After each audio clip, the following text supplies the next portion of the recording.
നമസ്കാരം. പ്രധാന വാർത്തകൾ. വഴിക്കടവ് മരണത്തിലെ ഗൂഢാലോചന ആരോപണം വിഴുങ്ങി വനം മന്ത്രി. വാക്കുകൾ വളച്ചൊടിച്ചെന്ന് പരാതി. ശശീന്ദ്രന് വിടാതെ കോൺഗ്രസ്. പറഞ്ഞത് അല്പത്തരമെന്ന് KPCC അധ്യക്ഷൻ. മന്ത്രിയെ CPIM തിരുത്തണമെന്ന് പ്രതിപക്ഷ നേതാവ്.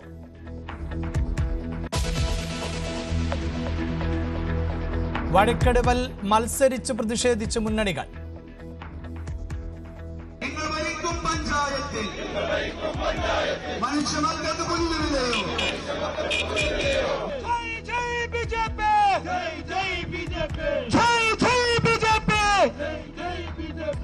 ഇവിടുത്തെ CPM-കാരോട് ഞങ്ങൾക്ക് പറയാനുള്ളത്, നിങ്ങളുടെ ഈ പച്ചക്കള്ളം തൊണ്ട തൊടാതെ വിഴുങ്ങുന്ന വിട്ടികളല്ല ഇവിടുത്തെ വോട്ടർമാരെന്ന് വോട്ടെണ്ണുമ്പോ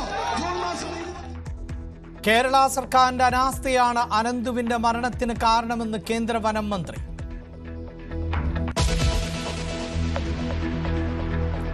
കിറ്റക്സ് സർക്കാർ പോരുമുറുകുന്നു. സാബു M. ജേക്കബിന് മറുപടിയുമായി PV ശ്രീനിജൻ MLA. കിഴക്കമ്പലം ആരുടെയും പിതൃസ്വത്തല്ലെന്ന് FB പോസ്റ്റ്. കേരളത്തിൽ വ്യവസായം തുടങ്ങാൻ ആരുടെയും ബ്ലസ്സിംഗ് ആവശ്യമില്ലെന്ന് മന്ത്രി P. രാജീവ്.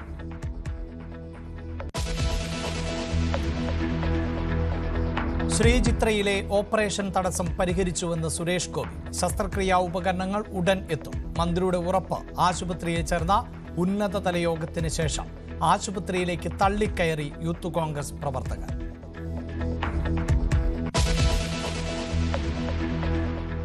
ഷൈൻ ടോം ചാക്കോയുടെ പിതാവിന്റെ സംസ്കാരം നടന്നു. ആശുപത്രിയിൽ നിന്നെത്തി അവസാനമായി കണ്ട് ഷൈനും അമ്മയും. ആദരാഞ്ജലി അർപ്പിച്ച സിനിമാ പ്രവർത്തകർ.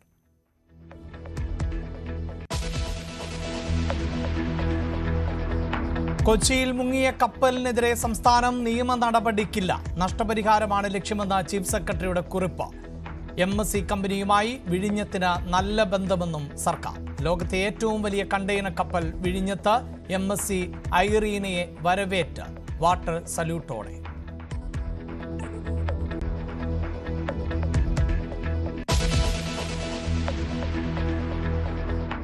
മട്ടാഞ്ചേരിയിൽ ബാറിലെ വാക്കുതർക്കത്തിൽ ജീവനക്കാരന് ക്രൂരമർദ്ദനം.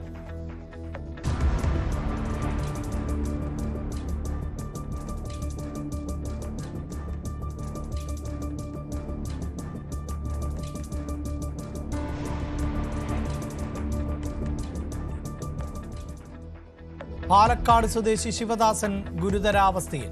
CCTV ദൃശ്യങ്ങൾ പുറത്ത്.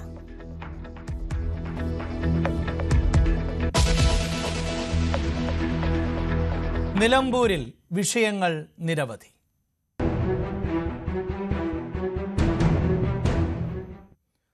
നിലമ്പൂർ വഴിക്കടവിൽ പന്നിക്കണിയിൽ നിന്ന് ഷോക്കേറ്റ് വിദ്യാർത്ഥി മരിച്ചതിൽ ഗൂഢാലോചന ഉണ്ട് എന്ന വിവാദത്തിൽ നിലപാട് മാറ്റി വനമന്ത്രി AK ശശീന്ദ്രൻ.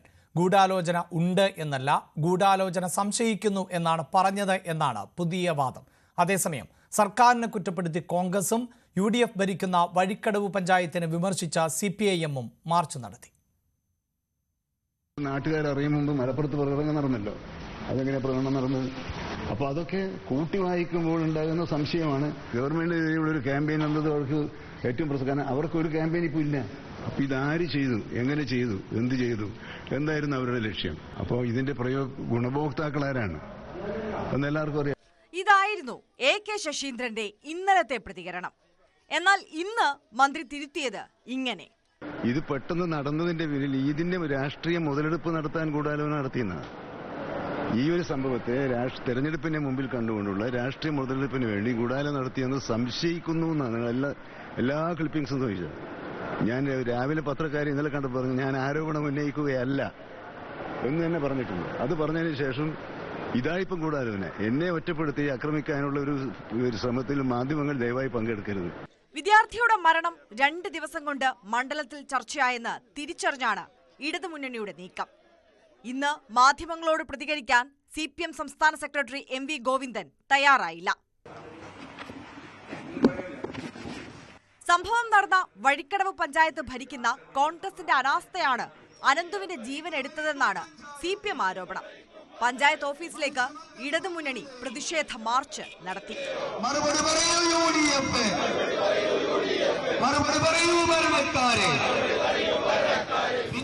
രാഷ്ട്രീയ മുതലെടുപ്പാണ് ഏത് വിഷയത്തിലും കോൺഗ്രസിന്റെ ലക്ഷ്യം.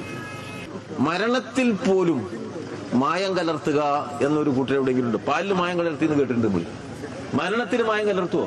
മന്ത്രിയെ ലക്ഷ്യമിട്ടുള്ള വിമർശനം തുടരുകയാണ് UDF.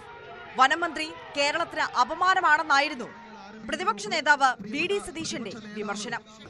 ഇങ്ങനെ ഒരു മന്ത്രി കേരളത്തിനുള്ളത് ഈ സംസ്ഥാനത്തിന് മുഴുവൻ അപമാനകരമാണ് എന്ന് എനിക്ക് പറയാതിരിക്കാൻ പറ്റും. ഇടത്തോടെ പറയാണ്, ഇത് രാഷ്ട്രീയ ഗൂഢാലോചനയാണ്.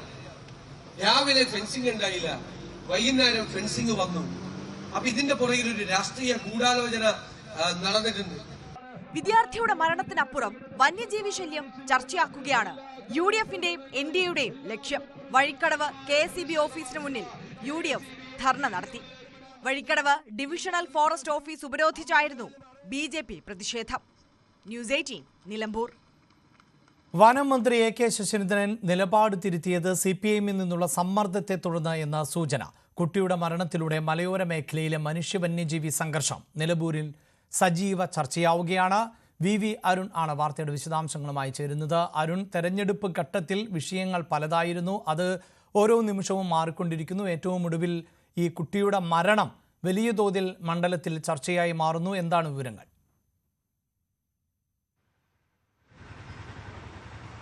അതുതന്നെയാണ് ഈ കുട്ടിയുടെ മരണം മറ്റു തരത്തിൽ ഈ വനം വന്യജീവി സംഘർഷമുള്ള ഏറ്റവും വലിയ പ്രശ്നമുണ്ടാക്കുന്ന മേഖലയാണ് നിലമ്പൂർ. അവിടെ ആ വിഷയം വീണ്ടും ചർച്ചയിലേക്ക് വരികയാണ്. 15 വയസ്സുകാരൻ്റെ മരണത്തിൻ്റെ കാരണം ഈ നായാട്ടുകാർ ഉണ്ടാക്കിയ അപകടം, അല്ലെങ്കിൽ അതൊരു മനഃപൂർവ്വമല്ലാത്തൊരു നരഹത്യാ കേസാണെങ്കിൽ പോലും അതിലൂടെ വീണ്ടും സജീവ ചർച്ചയിലേക്ക് വരികയാണ് ഈ നിലമ്പൂർ മണ്ഡലത്തിലെ മനുഷ്യ വന്യജീവി സംഘർഷം. അത് ഏറ്റവും അധികം ബാധിക്കുന്ന സംസ്ഥാനത്തെ മണ്ഡലങ്ങളിലൊന്നാണ് നിലമ്പൂർ. ആ കുട്ടിയുടെ മരണത്തിൽ ആദ്യം സർക്കാരിനെ പ്രതിസ്ഥാനത്ത് നിർത്തി UDF ഭരിക്കുന്ന വഴിക്കടവ് പഞ്ചായത്താണ് പ്രതിസ്ഥാനത്ത് നിന്ന് LDFും ഒക്കെ ആരോപിക്കുമ്പോഴും ആ വിഷയത്തിൽ അത്തരമൊരു കടുത്ത ആരോപണ പ്രത്യാരോപണം ഇനി രണ്ട് മുതിരില്ലെങ്കിലും ഈ വിഷയം വീണ്ടും സജീവ ചർച്ചയാക്കുകയാണ് UDFും അതുപോലെ തന്നെ BJPയും. BJPയുടെ ഇന്നത്തെ DFO ഓഫീസ് മാർച്ചൊക്കെ കേസ് നടക്കുന്ന നേതാക്കൾ പ്രധാനമായും പറഞ്ഞത് ഇത് രണ്ട് മുന്നണികളും പരസ്പരം പഴിചാരി രക്ഷപ്പെടാൻ ശ്രമിക്കുകയാണ്. എന്നാൽ യഥാർത്ഥ വിഷയത്തിൽ നിന്ന് ശ്രദ്ധ മാറ്റുകയാണ്. യഥാർത്ഥ വിഷയമെന്ന് പറയുന്നത് ഈ മണ്ഡലത്തിലെ മനുഷ്യ വന്യജീവി സംഘർഷമാണ്. അത് ചർച്ചയാക്കണം. UDFും ഇനി അതിലേക്ക് തന്നെ കാര്യങ്ങൾ മാറ്റുമെന്ന് ഉറപ്പാണ്. അവർ ഏറെ ആകർഷിച്ച വിഷയം കൂടിയാണിത്. കാരണം വികസനം LDF ചർച്ച ചെയ്യണമെന്ന് പറയുമ്പോൾ വികസനത്തിലല്ല ചർച്ച ചെയ്യേണ്ടത്. ജനങ്ങൾ ഏറ്റവും നേരിട്ട് ബാധിക്കുന്ന വിഷയം ഇവിടുത്തെ മനുഷ്യ വന്യജീവി സംഘർഷമാണ്. അതിലേക്ക് കാര്യങ്ങൾ ചർച്ചയായി എത്തണമെന്ന് തന്നെ UDFും ആഗ്രഹിക്കുന്നു. അതിലേക്ക് കാര്യങ്ങൾ മാറുമെന്നാണ് ഇപ്പോൾ നമുക്ക് ലഭിക്കുന്ന ഇപ്പോഴത്തെ ചർച്ചകളുടെ ഒരു പോക്ക് വിലയിരുത്തുമ്പോൾ നമുക്ക് മനസ്സിലാക്കുന്നത്. ഏതായാലും ഇനിയുള്ള ദിവസങ്ങളിലും ഇത് തന്നെ ചർച്ചയായി നിൽക്കും. ആ കുട്ടിയുടെ മരണം ആരെയും പരസ്പരം പഴിയാറുന്നതിനപ്പുറത്തേക്ക് ഈ യഥാർത്ഥ വിഷയത്തിലേക്ക്, മണ്ഡലത്തിലെ ഏറ്റവും അടിസ്ഥാനപരമായ പ്രശ്നത്തിലേക്ക് കാര്യങ്ങൾ എത്തുമെന്ന് തന്നെയാണ് നമുക്ക് ഇപ്പോൾ ഈ ചർച്ചയുടെ ഗതി കാണുമ്പോൾ മനസ്സിലാക്കാൻ കഴിയുന്നത്. നിലമ്പൂരിൽ രാഷ്ട്രീയ വിഷയങ്ങളടക്കം മാറിമറിയുന്നു. വാർത്തയുടെ വിശദാംശങ്ങൾ നൽകിയത് VV അരുൺ. വഴിക്കടവിൽ വിദ്യാർത്ഥിയുടെ മരണത്തിൽ സംസ്ഥാന സർക്കാരിനെ കുറ്റപ്പെടുത്തുകയാണ് കേന്ദ്ര വനമന്ത്രി ഭൂപേന്ദ്ര യാദവ്. കേരള സർക്കാരിന്റെ അനാസ്ഥയാണ് വിദ്യാർത്ഥിയുടെ മരണകാരണം. കാട്ടുപന്നികളെ കൊല്ലാൻ പഞ്ചായത്തുകൾക്ക് അനുമതിയുണ്ട്. അക്രമകാരികളായ മൃഗങ്ങളെ കൊല്ലാൻ വനം മേധാവിക്കും അധികാരമുണ്ട്. സർക്കാർ തുടർ നടപടി എടുക്കുന്നില്ല എന്നും കേന്ദ്ര വനം മന്ത്രി പറഞ്ഞു.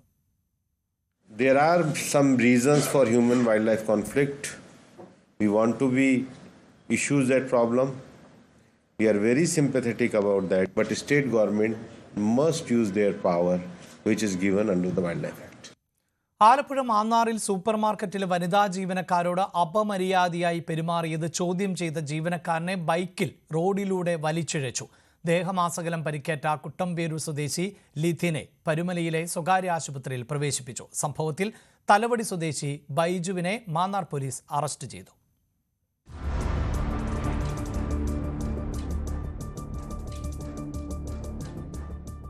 ഇന്നലെ വൈകിട്ട് 6 മണിയോടെയാണ് മദ്യപിച്ചെത്തി സൂപ്പർമാർക്കറ്റിലെ വനിതാ ജീവനക്കാരികളോട് ബൈജു അപമര്യാദയായി പെരുമാറിയത്.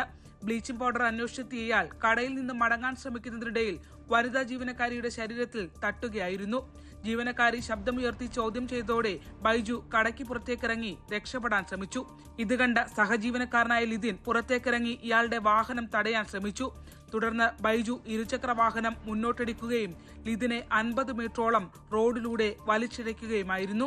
മാന്നാർ തൃക്കുരട്ടി ജംഗ്ഷന് സമീപത്തെ തിരക്കേറിയ റോഡിലായിരുന്നു സംഭവം. റോഡിലൂടെ വലിച്ചിഴച്ചെങ്കിലും സ്വന്തം ജീവൻ പോലും വകവയ്ക്കാതെ അതിസാഹസികമായി ലിതിൻ തന്നെ യുവാവിനെ ഒടുവിൽ കീഴടക്കി. തൃക്കുരട്ടി ജംഗ്ഷനിലെ ഹമ്പിൽ ബൈക്ക് വേഗം കുറച്ചപ്പോൾ ലിതിൻ ചാടി എഴുന്നേറ്റ് ബൈക്കിന്റെ താക്കോൽ ഊരിയെടുക്കുകയും പിടികൂടുകയുമായിരുന്നു. തുടർന്ന് മറ്റ് ജീവനക്കാരെത്തി ബൈജുവിനെ സൂപ്പർ മാർക്കറ്റിലേക്ക് കൊണ്ടുപോവുകയായിരുന്നു. പിന്നീട് പോലീസിനു കൈമാറി. ജീവനക്കാരുടെ മൊഴിയെടുത്ത് മാന്നാർ പോലീസ് കേസ് രജിസ്റ്റർ ചെയ്തു. ന്യൂസ് 18 ആലപ്പുഴ. ലോകത്തിലെ ഏറ്റവും വലിയ കണ്ടെയ്നർ കപ്പലായ MSC ഐറീന വിഴിഞ്ഞം തുറമുഖത്ത് ബർത്ത് ചെയ്തു. ഇതാദ്യമായാണ് സൗത്ത് ഏഷ്യൻ തുറമുഖങ്ങളിൽ ഐറീന എത്തുന്നത്. തൃശൂർ സ്വദേശിയായ ക്യാപ്റ്റൻ വില്ലി ആന്റണി ആണ് MSC ഐറീനയുടെ കപ്പിത്താൻ.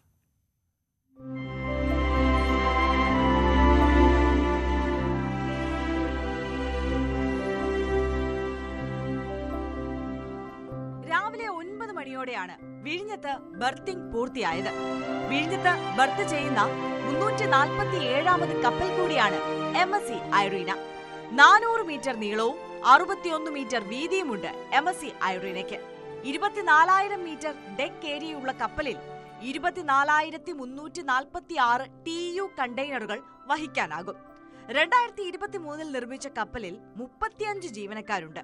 സൗത്ത് ഏഷ്യൻ തുറമുഖങ്ങളിൽ ഐറീന എത്തുന്നതും ഇതാദ്യമായാണ്.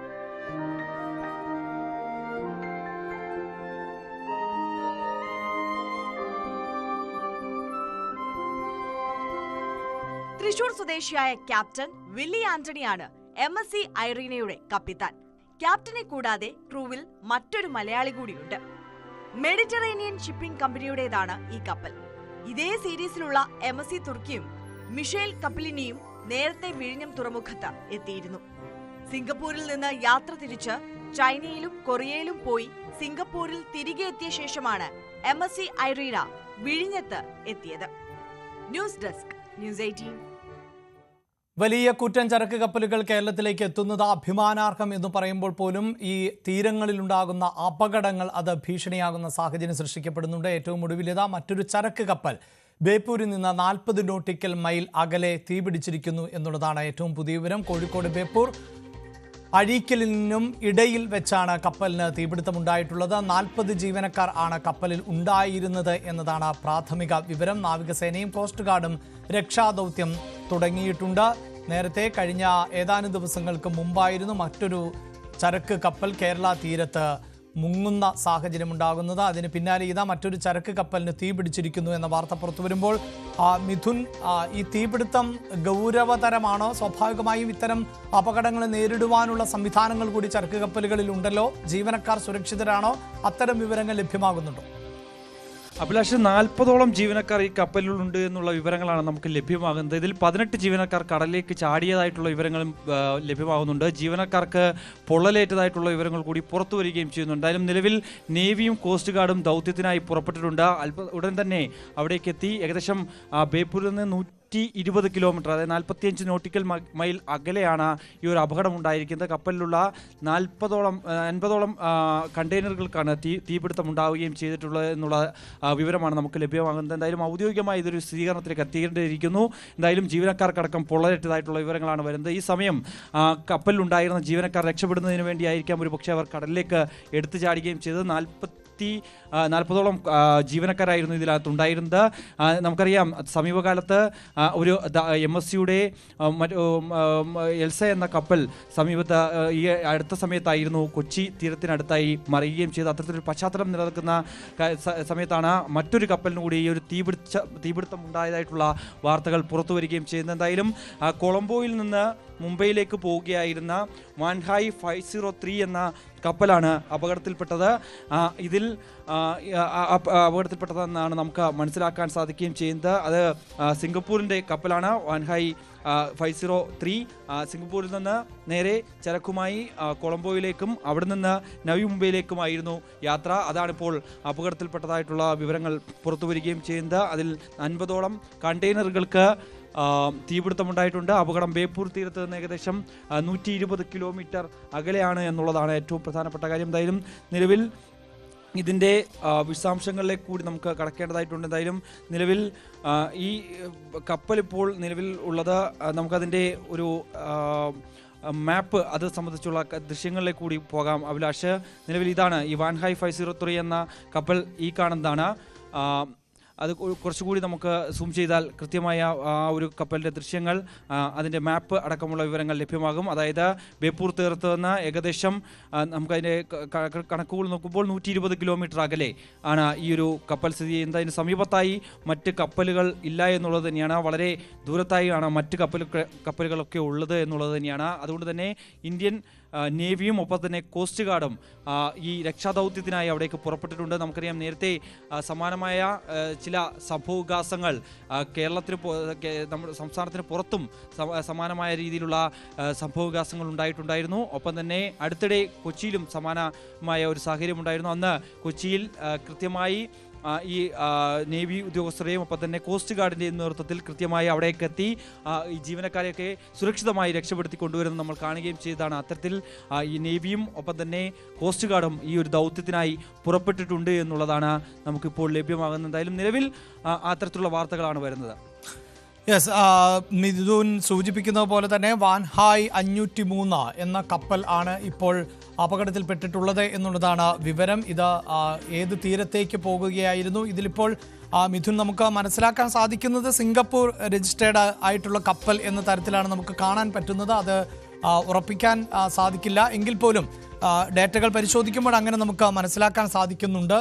ഏതാണ്ട് 50 കണ്ടെയ്നറുകൾ കടലിൽ പതിച്ചു എന്ന തരത്തിലുള്ള സൂചനകളും ഒക്കെ പുറത്തു വരുന്നുണ്ട്. പക്ഷേ ഒരല്പം കൂടി കാത്തിരിക്കണം ഇതൊക്കെ സംബന്ധിച്ച് കൃത്യമായ വിവരങ്ങൾ പ്രേക്ഷകരിലേക്ക് എത്തിക്കാൻ. എങ്കിൽ പോലും ഇപ്പോൾ ലഭിക്കുന്ന ഡേറ്റകൾ പ്രകാരം ഈ അപകടത്തിന്റെ വ്യാപ്തി എത്രത്തോളമാണ് മിഥുൻ? അഭിലാഷ്, ജൂൺ 7-നാണ് ഈ കപ്പൽ, ഈ ചരക്ക് കപ്പൽ കൊളംബോയിൽ നിന്ന് പുറപ്പെട്ടത്. അവിടെ നിന്ന് നേരെ മുംബൈയിലേക്കാണ്, നവി മുംബൈയിലേക്കാണ് ഈ ഒരു കപ്പൽ പോയിക്കൊണ്ടിരുന്നത്. ഏകദേശം 650-ലധികം കണ്ടെയ്നറുകൾ ഈ ഒരു കപ്പൽ ഉണ്ടായിരുന്നു എന്നുള്ള വിവരമാണ് ലഭ്യമാകുന്നത്. അതൊരു സ്ഥിരീകരിക്കാനായിട്ടില്ല, ഒരു ഔദ്യോഗിക വിവരങ്ങൾ നമുക്ക് ലഭ്യമാകുന്നതേ ഉള്ളൂ. ഈ 650-ഓളം കണ്ടെയ്നറുകൾക്കാണ് തീ പിടിച്ചത്. ഇവ കടലിലേക്ക് പതിച്ചതായിട്ടുള്ള വിവരങ്ങൾ കൂടിയാണ് ഈ ഒരു ഘട്ടത്തിൽ പുറത്തു വരുന്നത്. ഈ ദൃശ്യങ്ങൾ നമുക്ക് അതിൽ നിന്ന് വ്യക്തമാകുന്നതനുസരിച്ച് വാൻഹായ് 503 എന്ന കപ്പലാണ്. ഇത് സിംഗപ്പൂരിൻ്റെ ഓണർഷിപ്പിലുള്ള വെസൽ തന്നെയാണ് എന്ന് നമുക്ക് സ്ഥിരീകരിക്കാനാവുകയും ചെയ്യുന്നുണ്ട്. ജൂൺ 10-ന് ഇപ്പോൾ, അതായത് നാളെ വൈകിട്ട് 4:30 ഇത് മുംബൈയിലേക്ക് ചേരുമെന്നായിരുന്നു ഷെഡ്യൂൾ ചെയ്തിട്ടുണ്ട്. അതാണിപ്പോൾ അപകടത്തിൽപ്പെടുകയും ചെയ്തിരിക്കുന്നത്. അതിൽ 2005-ൽ ബിൽഡ് ചെയ്തിട്ടുള്ള കപ്പലാണ് വാൻഹായ് 503. ഏകദേശം 20 വർഷത്തെ പഴക്കമുണ്ട്. സിംഗപ്പൂരിന്റെ കപ്പലാണ്. 14.4 കിലോമീറ്റർ സ്പീഡിലാണ് ഇത് പോയിക്കൊണ്ടിരുന്നത്. ഈ സമയത്താണ് ഇതിന് തീപിടുത്തം ഉണ്ടായതായിട്ടുള്ള വിവരങ്ങൾ. എന്തായാലും അതിന്റെ രക്ഷാപ്രവർത്തനവും രക്ഷാദൗത്യവും കൂടുതൽ വിശദാംശങ്ങൾ ഒരുപക്ഷെ വരും വാർത്തകളിൽ നമുക്ക് ഉൾപ്പെടുത്താൻ സാധിക്കും. ഇത് സൂചിപ്പിച്ചതുപോലെ കൊളംബോ തീരത്ത് നിന്ന് പുറപ്പെട്ട കപ്പൽ ആണ് ഇപ്പോൾ അപകടത്തിൽപ്പെട്ടിട്ടുള്ളത്. അതേസമയം കണ്ടെയ്നറുമായി കൊച്ചി തീരത്ത് മുങ്ങിയ കപ്പൽ കമ്പനിക്കെതിരെ സർക്കാർ കേസിനില്ല, നഷ്ടപരിഹാരം മതിയെന്നും ഉടൻ കേസ് വേണ്ട എന്നുമുള്ള നിലപാടിൽ ആണ് കേരളം. മുഖ്യമന്ത്രിയും ഷിപ്പിംഗ് ഡയറക്ടർ ജനറലുമായുള്ള കൂടിക്കാഴ്ചയിലാണ് ഇത് സംബന്ധിച്ച തീരുമാനം. കേരള തീരത്തെ ആകെ ആശങ്കയിലാക്കിയാണ് മെയ് 25-ന് MAC എൽസ 3 കടലിൽ മുങ്ങിയത്. 4 ദിവസം കഴിഞ്ഞ് കേന്ദ്ര ഷിപ്പിംഗ് ഡയറക്ടർ ജനറലുമായുള്ള യോഗത്തിന് ശേഷം സർക്കാർ കപ്പലപകടത്തെ സംസ്ഥാന ദുരന്തമായി പ്രഖ്യാപിച്ചു. അതേ യോഗത്തിൽ തന്നെയാണ് കപ്പൽ കമ്പനിക്കെതിരെ കേസ് വേണ്ടെന്ന് തീരുമാനിച്ചത്. MAC കമ്പനിക്ക് വിഴിഞ്ഞം തുറമുഖവുമായി നല്ല അടുപ്പമുണ്ടെന്നും കേരളത്തിലെ അവരുടെ പ്രവർത്തനത്തിന് സൽപ്പേര് ആവശ്യമാണെന്നുമാണ് ഇത് സംബന്ധിച്ച് ചീഫ് സെക്രട്ടറിയുടെ കുറിപ്പിൽ വ്യക്തമാക്കുന്നത്. കേസ് വേണ്ട, നഷ്ടപരിഹാരം മതിയെന്ന സംസ്ഥാന സർക്കാരിന്റെ നിലപാടിനൊപ്പമാണ് കേന്ദ്ര സർക്കാരും. കോടതി വ്യവഹാരങ്ങളെല്ലാം കഴിഞ്ഞ് നഷ്ടപരിഹാരം ലഭിക്കാൻ ഏറെ വൈകും. വിദേശത്തുള്ള ഇൻഷുറൻസ് കമ്പനിയുമായുള്ള ചർച്ചകൾ അവസാന ഘട്ടത്തിലാണെന്നും കേന്ദ്രം സൂചിപ്പിക്കുന്നു. നിലവിൽ തീരത്തെവിടെയും എണ്ണ മലിനീകരണമില്ലെന്ന് ഷിപ്പിംഗ് മന്ത്രാലയവും അറിയിക്കുന്നുണ്ട്. കേന്ദ്ര സംസ്ഥാന സർക്കാരുകളുടെ ഒളിച്ചുകളിയിൽ പ്രതിഷേധവും ഉയരുന്നുണ്ട്. ന്യൂസ് 18 കൊച്ചി. മട്ടാഞ്ചേരിയിൽ ബാർ ജീവനക്കാരന് ക്രൂരമർദ്ദനം. പാലക്കാട് സ്വദേശി ശിവദാസൻ ഗുരുതരാവസ്ഥയിലാണ്. വാക്കുതർക്കമാണ് സംഘർഷത്തിൽ കലാശിച്ചത്. മർദ്ദിക്കുന്നതിന്റെ CCTV ദൃശ്യങ്ങൾ പുറത്തുവന്നു. ഇന്നലെ രാത്രിയായിരുന്നു സംഭവം.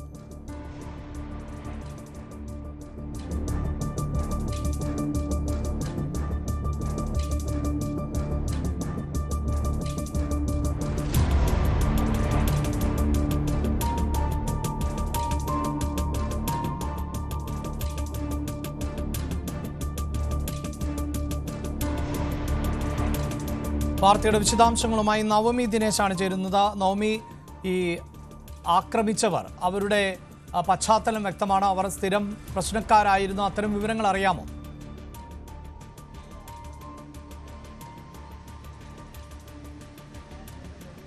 അഭിലാഷ്, നിരവധി ക്രിമിനൽ കേസുകളിൽ പ്രതിയായ മുവാദിയാണ് പോലീസ് അറസ്റ്റ് ചെയ്തിരിക്കുന്നത്. ആ ദൃശ്യങ്ങളിൽ കാണാം നമുക്ക് ഈ ബാറിലെ ജീവനക്കാരനെ മർദ്ദിച്ചത് മുവാദിയാണ്. പ്രത്യേകിച്ച് പ്രകോപനമൊന്നും ഉണ്ടായില്ല, ചെറിയ എന്തോ വാക്കുതർക്കം. മുവാദി നല്ല മദ്യലഹരിയിലായിരുന്നു. ഈ ജീവനക്കാരൻ പറഞ്ഞത് എന്തോ ഇഷ്ടപ്പെടാതെയാണ് പിന്തുടർന്ന് അദ്ദേഹത്തെ അതിക്രൂരമായി മർദ്ദിച്ചത്. നമുക്ക് ആ CCTV ദൃശ്യങ്ങളിൽ കാണാം. ഒരു മധ്യവയസ്കൻ ആയിട്ടുള്ള ഒരു ബാർ ജീവനക്കാരനാണ്, പാലക്കാട് സ്വദേശിയാണ് ഈ മർദ്ദനമേറ്റത്. ശിവദാസൻ എന്നാണ് അയാളുടെ പേര്. അദ്ദേഹം ഈ ഗുരുതരാവസ്ഥയിലാണ്, ഇപ്പോൾ ആശുപത്രിയിൽ ഗുരുതരാവസ്ഥയിൽ ചികിത്സയിലാണ്. എന്തായാലും അതിക്രൂരമായ സംഭവമായിപ്പോയി. അതിന്റെ CCTV ദൃശ്യങ്ങളാണിപ്പോൾ കാണുന്നത്. മറ്റ് പ്രകോപനമൊന്നും ഉണ്ടായിരുന്നില്ല എന്നാണ് ദൃക്സാക്ഷികളും പറയുന്നത്. ചെറിയ എന്തോ ഒരു കാര്യമാണ് ഇത്ര വലിയൊരു പ്രകോപനത്തിലേക്ക് കലാശിക്കുകയും മർദ്ദിക്കുകയും ഒക്കെ ചെയ്തത്. നല്ല മദ്യലഹരിയിലായിരുന്നു ഈ പ്രതിക്കൊപ്പം ഉണ്ടായിരുന്ന സുഹൃത്തുക്കളെ നമുക്ക് ആ ദൃശ്യങ്ങൾ കാണാം. അവരൊക്കെ പിടിച്ചു മാറ്റാൻ ശ്രമിക്കുന്നുണ്ടെങ്കിലും ഇയാൾ അത് കേൾക്കാതെ ഈ ബാർ ജീവനക്കാരനെ അതിക്രൂരമായി മർദ്ദിക്കുന്ന ഒരു സാഹചര്യമായിരുന്നു. എന്തായാലും ഇയാളിപ്പോൾ ഗുരുതരാവസ്ഥയിൽ ചികിത്സയിലാണ്. അഭിലാഷ്, വിശദാംശങ്ങളാണ് നവമി ദിനേശ് നൽകിയത്.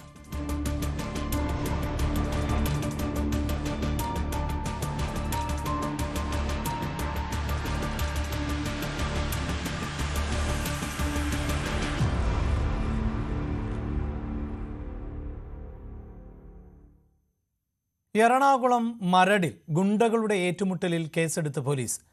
മാമോദീസ ചടങ്ങിനിടെ ഏറ്റുമുട്ടിയവർക്കെതിരെയാണ് കേസെടുത്തത്.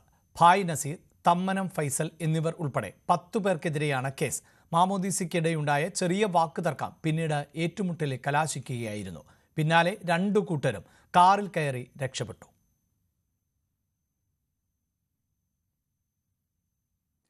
തിരുവനന്തപുരം ശ്രീചിത്ര ഇൻസ്റ്റിറ്റ്യൂട്ടിൽ ഉപകരണങ്ങൾ ഇല്ലാത്തതിനെ തുടർന്ന് ശസ്ത്രക്രിയ മാറ്റിവെച്ച സംഭവത്തിൽ 2 ദിവസത്തിനകം പ്രശ്നപരിഹാരം ഉണ്ടാകുമെന്ന് കേന്ദ്രമന്ത്രി സുരേഷ് ഗോപി. പുതിയ ഉപകരണങ്ങൾ എത്തിക്കുന്നതിന് കരാർ കമ്പനിയുമായുള്ള ചർച്ചകൾ കഴിഞ്ഞതായി ശ്രീചിത്രയിൽ നടന്ന ഉന്നതതല യോഗത്തിന് ശേഷം മന്ത്രി വ്യക്തമാക്കി. സംഭവത്തിൽ നടപടി ആവശ്യപ്പെട്ട് യൂത്ത് കോൺഗ്രസ് പ്രവർത്തകർ ശ്രീചിത്രയിലേക്ക് നടത്തിയ പ്രതിഷേധം നാടകീയ രംഗങ്ങൾക്ക് വഴിവെച്ചു. ഉപകരണങ്ങളുടെ ലഭ്യതക്കുറവ് മൂലം തിങ്കൾ, ചൊവ്വ, ബുധൻ ദിവസങ്ങളിലായി നടക്കേണ്ടിയിരുന്ന 15 ശസ്ത്രക്രിയകളാണ് ശ്രീചിത്ര ഇൻസ്റ്റിറ്റ്യൂട്ടിൽ മാറ്റിവെച്ചത്. പ്രതിസന്ധി രൂക്ഷമായതായി ഡോക്ടർമാർ അറിയിച്ചതോടെ ഡയറക്ടർ ഡോക്ടർ സഞ്ജയ് ബെഹാരി അടിയന്തര യോഗം വിളിക്കുകയായിരുന്നു. അതിനിടെ സംഭവത്തിന്റെ ഗൌരവം കണക്കിലെടുത്ത് കേന്ദ്രമന്ത്രി സുരേഷ് ഗോപിയും ശ്രീചിത്ര ഇൻസ്റ്റിറ്റ്യൂട്ടിൽ എത്തി. മാധ്യമങ്ങൾ ചെറിയ സംഭവം പെരുപ്പിച്ച് കാണിക്കുകയാണെന്നും 2 ദിവസത്തിനകം പ്രശ്നപരിഹാരമുണ്ടാകുമെന്നും യോഗത്തിന് ശേഷം കേന്ദ്രമന്ത്രി സുരേഷ് ഗോപിയുടെ പ്രതികരണം. അപ്പൊ ഇത് പുറത്ത് മീഡിയയിൽ വരുന്നതിന് മുമ്പ് തന്നെ അകത്തത് ചർച്ച ഇന്നിപ്പം നടന്നതുപോലെ ചർച്ച ചെയ്തിരുന്നു എങ്കിൽ ഉറപ്പായിട്ടും ഇത് വളരെ എളുപ്പത്തിൽ റിസോൾവ് ചെയ്യാവുന്ന ഇഷ്യൂസ് ആയിരുന്നു. തുടർന്ന് കേന്ദ്രമന്ത്രി പുറത്തേക്കിറങ്ങാൻ ശ്രമിക്കുന്നതിനിടയിലാണ് യൂത്ത് കോൺഗ്രസ് പ്രവർത്തകർ പ്രതിഷേധവുമായി പോലീസിന്റെ കണ്ണുവെട്ടിച്ച് ശ്രീചിത്രയുടെ പ്രവേശന കവാടത്തിലേക്ക് കടന്നത്. വനിതകൾ ഉൾപ്പെടെയുള്ള പ്രവർത്തകരെ 5ാം നിലയ്ക്ക് സമീപം പോലീസ് തടഞ്ഞു.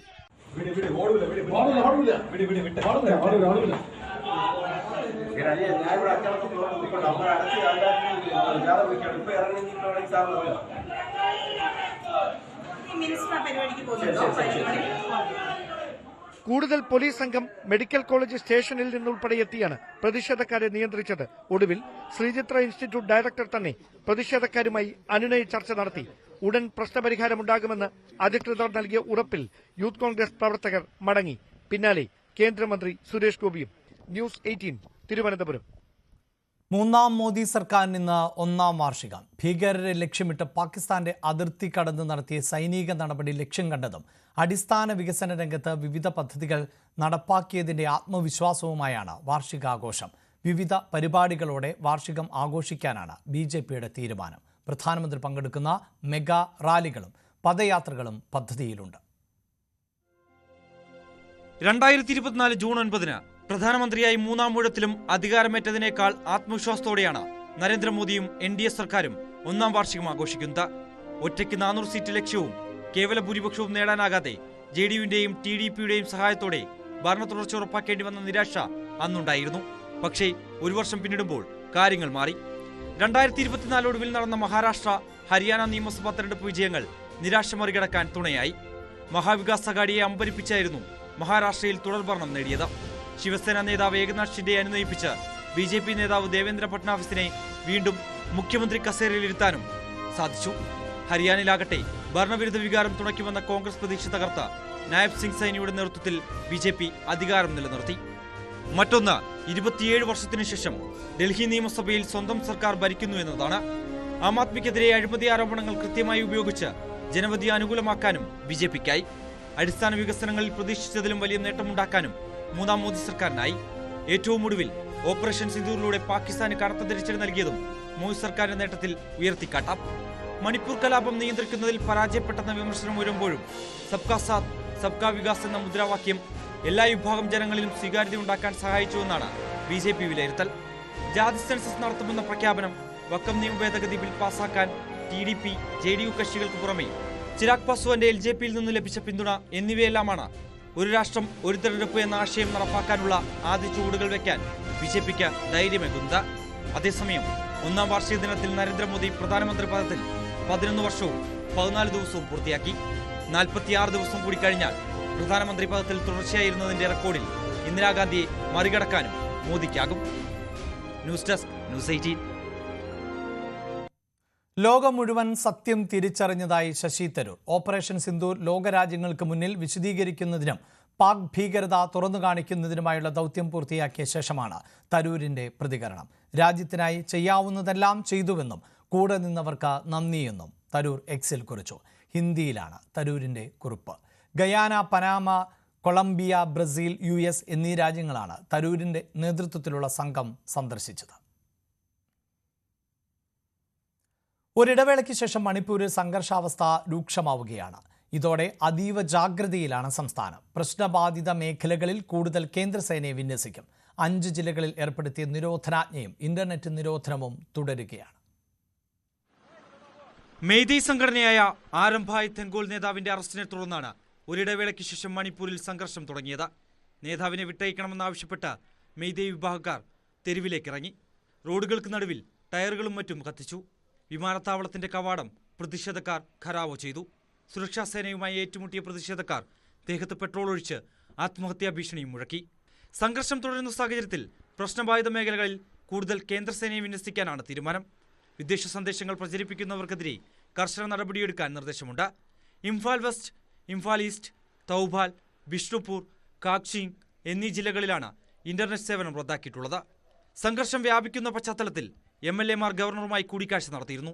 25 MLA-മാരും ഒരു MPയുമാണ് ഗവർണർ അജയ് ഭല്ലയുമായി കൂടിക്കാഴ്ച നടത്തിയത്. അതിനിടെ സംഘർഷത്തിൽ കേന്ദ്ര സർക്കാരിനെതിരെ വിമർശനം കടുപ്പിക്കുകയാണ് പ്രതിപക്ഷം.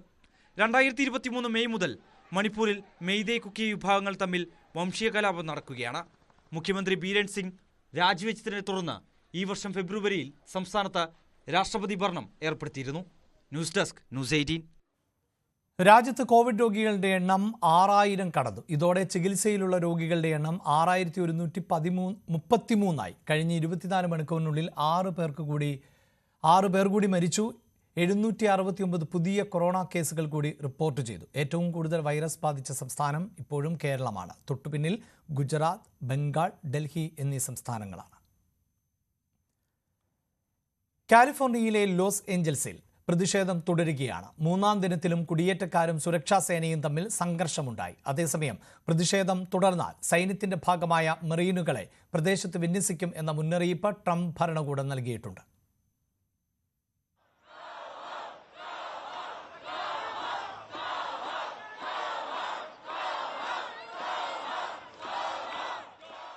വെള്ളിയാഴ്ചയാണ് പ്രതിഷേധത്തിന്റെ തുടക്കം.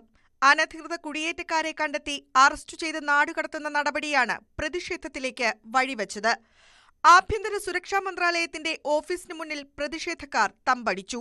പ്രതിഷേധം കനത്തതോടെ പോലീസ് കണ്ണീർ വാതകവും പുകബോംബുകളും മുളക് സ്പ്രേയും പ്രയോഗിച്ചു.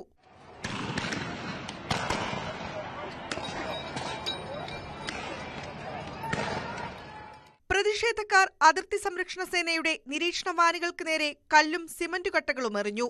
കാർ അഗ്നിക്കിരയാക്കി. ജയിലുകൾ ഉൾപ്പെടെയുള്ള സർക്കാർ സ്ഥാപനങ്ങൾക്ക് മുന്നിലും പ്രതിഷേധിച്ചു.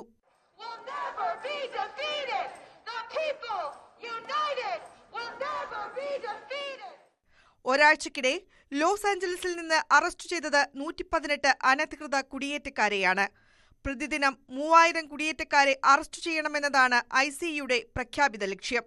പ്രതിഷേധം ശക്തമാകുകയാണെങ്കിൽ സൈന്യത്തിന്റെ ഭാഗമായ മറീനുകളെ കൂടി പ്രദേശത്ത് വിന്യസിക്കുമെന്ന മുന്നറിയിപ്പും ട്രംപ് ഭരണകൂടം നൽകുന്നുണ്ട്. നേരത്തെ പ്രതിഷേധം അടിച്ചമർത്താൻ പ്രസിഡന്റ് ഡൊണാൾഡ് ട്രംപ് 2000-ഓളം നാഷണൽ ഗാർഡ് അംഗങ്ങളെ വിന്യസിച്ചിരുന്നു. അതിനിടെ പ്രസിഡന്റിന്റെ നീക്കം നിയമവിരുദ്ധമാണെന്ന് ചൂണ്ടിക്കാട്ടി കാലിഫോർണിയ ഗവർണർ ഗാവിൻ ന്യൂസെമിന്റെ രംഗത്തെത്തി.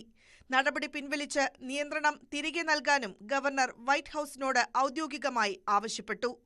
News desk, news 18. നടൻ ഷൈൻ ടോം ചാക്കോയുടെ പിതാവ് CP ചാക്കോയുടെ സംസ്കാര ചടങ്ങുകൾ നടന്നു. തൃശൂർ മുണ്ടൂരിലെ പരിശുദ്ധ കർമ്മലമാതാ പള്ളിയിലായിരുന്നു സംസ്കാരം. മുണ്ടൂരിലെ വീട്ടിൽ പൊതുദർശനത്തിന് വെച്ച മൃതദേഹത്തിൽ ചലച്ചിത്ര രംഗത്തുള്ളവർ അടക്കം നിരവധി പേർ അന്ത്യാഞ്ജലികൾ അർപ്പിച്ചു. ടൊവിനോ തോമസ്, സുബിൻ ഷാഹിർ, സരയു, സംവിധായകൻ കമൽ തുടങ്ങിയവർ സംസ്കാര ചടങ്ങുകളിൽ പങ്കെടുത്തു. സംസ്ഥാന സർക്കാരിനു വേണ്ടി സേവ്യർ ചിറ്റിലപ്പള്ളി MLA പുഷ്പചക്രം അർപ്പിച്ചു. വെള്ളിയാഴ്ച തമിഴ്നാട്ടിലെ ധർമ്മപുരിയിൽ ഉണ്ടായ വാഹനാപകടത്തിലായിരുന്നു CP ചാക്കോയുടെ മരണം. ഇന്നത്തെ സ്വർണം വെള്ളി നിരക്കുകൾ. കവിത ഗോൾഡ് ആൻഡ് ഡയമണ്ട്സ് ഇന്നത്തെ സ്വർണം വെള്ളി നിരക്കുകൾ നിങ്ങൾക്കായി സമർപ്പിക്കുന്നത് Kavitha gold and diamonds, the versatile jewellery. സ്വർണം ഗ്രാമിന് 8,955 രൂപ, പവൻ 71,640. 18 ക്യാരറ്റ് ഗ്രാം 7,365, പവൻ 52,920. വെള്ളി ഗ്രാം 117, കിലോ 1,17,000 രൂപ. കവിത ഗോൾഡ് ആൻഡ് ഡയമണ്ട്സ് ഇന്നത്തെ സ്വർണം വെള്ളി നിരക്കുകൾ നിങ്ങൾക്കായി സമർപ്പിച്ചത് Kavitha gold and diamonds, the versatile jewellery. പകൽ വാർത്ത പൂർണ്ണമാവുകയാണ്. ഇടവേളയ്ക്ക് ശേഷം സകലമാന കേരളവുമായി ഹരികൃഷ്ണൻ ചേരും. നമസ്കാരം.